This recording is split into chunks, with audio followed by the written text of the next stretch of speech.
കുറെ നാളായിട്ട് ഞാൻ മനസ്സിൽ വിചാരിക്കുന്ന ഒരു കാര്യമാണ്. അതായത് മങ്കിപ്പെൺ എന്ന് പറഞ്ഞിട്ടൊരു ഫിലിം ഉണ്ടായിരുന്നു മലയാളത്തിൽ. അതില് ജയസൂര്യയുടെ ക്യാരക്ടറില് അച്ഛൻ അവനോട് ചോദിക്കുന്നുണ്ട്, നീ നിന്റെ മകൻ നിന്നോട് കളവ് പറയാറുണ്ടോ? അപ്പൊ അവൻ സൈലന്റ് ആയിട്ടിരിക്കുകയാണ്. അപ്പൊ അച്ഛൻ പറഞ്ഞു കൊടുക്കുന്നുണ്ട്, നിന്റെ മകൻ നിന്നോട് കളവ് പറയുകയാണെങ്കിൽ നീ അവനോട് പറഞ്ഞു കൊടുക്കണം, സത്യം ഒരിക്കലും കയ്പല്ല, നുണ നമുക്ക് അതിമധുരമായി തോന്നുന്നതാണെന്ന്. അത് വളരെ എന്താ പറയാ, വളരെ ടച്ച് ചെയ്യണ ഒരു സ്റ്റേറ്റ്മെന്റ് ആയിട്ട് എനിക്ക് തോന്നി. കാരണം പലപ്പോഴും നമ്മൾ കുട്ടികൾക്ക് പറഞ്ഞു കൊടുക്കേണ്ട ഒരു പാടാണ്.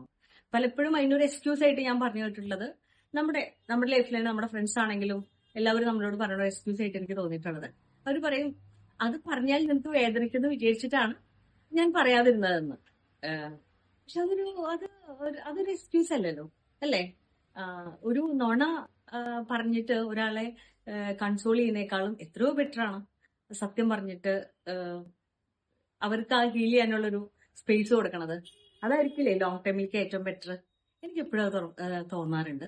ആൻഡ് ഈവൻ ഞാൻ കുട്ടികളുടെ അടുത്ത് പറഞ്ഞു കൊടുക്കാറുണ്ട്, നിങ്ങൾ ഈവൻ ഒരു തെറ്റ് ചെയ്യുകയാണെങ്കിൽ പോലും നിങ്ങൾ വന്ന് പറയണം.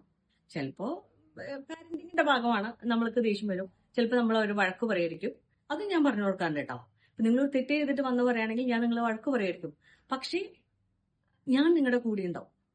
ഓക്കെ, നോണ പറഞ്ഞിട്ട് നമ്മൾക്കൊരു എക്സിസ്റ്റൻസ് ഇല്ല ആക്ച്വലി.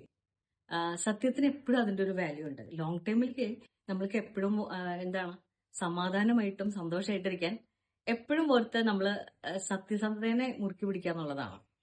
എന്താണ് അതൊരു സർജറി പോലെയാണ്. ആ ഒരു വൂണ്ട് കുറച്ച് കഴിയുമ്പോഴേക്കും അത് ഹീലായി പോകും. മറ്റേന്ന് പറഞ്ഞിട്ടുണ്ടെങ്കിൽ നമ്മൾക്ക് എവർലാസ്റ്റിംഗ് ആയിട്ടുള്ള ഒരു സംഭവം നമ്മുടെ മനസ്സിൽ എപ്പോഴും കിടക്കും.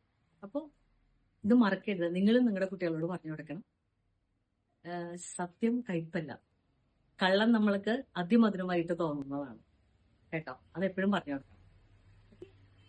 ഇതുപോലെ ചെറിയ വിശേഷമായിട്ട് മീതി സന്ധിക്കും വരെ വണക്കങ്ങൾ. വീണ്ടും കണ്ടത് ഉങ്ങളുടെ സ്വന്തം ബാല.